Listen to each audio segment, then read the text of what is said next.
Friends, ఈరోజు మీకు ఒక దయ్యం కథ చెప్తాను. ఖమ్మంలో ఈ సంఘటన జరిగినట్లు ప్రచారంలో ఉంది. ఖమ్మంలో ఒక పాడుబడ్డ ఇల్లు ఉండేది. ఆ ఇంట్లో దయ్యం తిరుగుతుందనే కథ ప్రచారంలో ఉండడంతో ఆ ఇంట్లోకి జనం వెళ్ళడానికి భయపడేవారు. అయితే ఆ ఇంట్లో దయ్యం తిరుగుతుందనే విషయం తెలియని ఓ వ్యక్తి ఇంటిని అద్దెకు తీసుకున్నాడు. తన ఫ్యామిలీతో కలిసి ఇంట్లోకి వచ్చాడు. మొదటి రోజు రాత్రి ఇంట్లో గొలుసు శబ్దం వినిపించింది. ఆ శబ్దానికి మేలుకో వచ్చి చూస్తే వారికి దయ్యం ఆకారంలో మురికిగా చిరిగిన దుస్తులు ధరించి సంకెళ్ళలో గడ్డంతో ఉన్న వ్యక్తి ఇంట్లో తిరుగుతూ కనిపించాడు. తన సంకెళ్లను విడిపించమని ఆ కుటుంబ సభ్యులను అడిగాడు.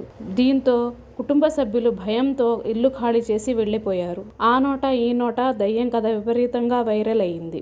అది ఉన్న కుమార్ అనే వ్యక్తి దయ్యాలు లేవు, భూతాలు లేవు, అవన్నీ కట్టుకథలే, కావాలంటే నేను నిరూపిస్తానని సవాల్ చేసి మరీ ఆ ఇంట్లో ప్రవేశించాడు. కుమార్కి కూడా సేమ్ అదే సీన్ రిపీట్ అయ్యింది. ఆ రోజు రాత్రి మళ్ళీ ఆ సంకెళ్ల దయ్యం అతనికి కనిపించి తనకు ఈ సంకెళ్ల నుంచి విముక్తి కలిగించమని ఆ దయ్యం అడిగి మాయమైపోయింది.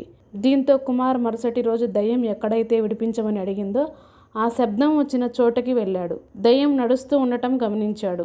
దానిని ఫాలో అవుతూ అలా ఇంటి ముందు ఉన్న ఖాళీ స్థలంలోకి వచ్చాడు. అక్కడ ఆ దయ్యం నిలబడి వెనక్కి తిరిగి నిలబడి తనను విడిపించమని రిక్వెస్ట్ చేసింది. ఆ స్థలాన్ని గుర్తుపెట్టుకున్న కుమార్ మర్నాడు ఉదయం అక్కడే తవ్వకాలు జరిపాడు. అక్కడ ఓ కుళ్ళిన శవం వెలుగులోకి వచ్చింది. తర్వాత శవానికి దహన సంస్కారాలు నిర్వహించాడు. అప్పటి నుంచి మళ్ళీ ఆ ఇంట్లో ఎప్పుడూ సంకెళ్ల దయ్యం కనిపించలేదు, శబ్దాలు వినిపించలేదు.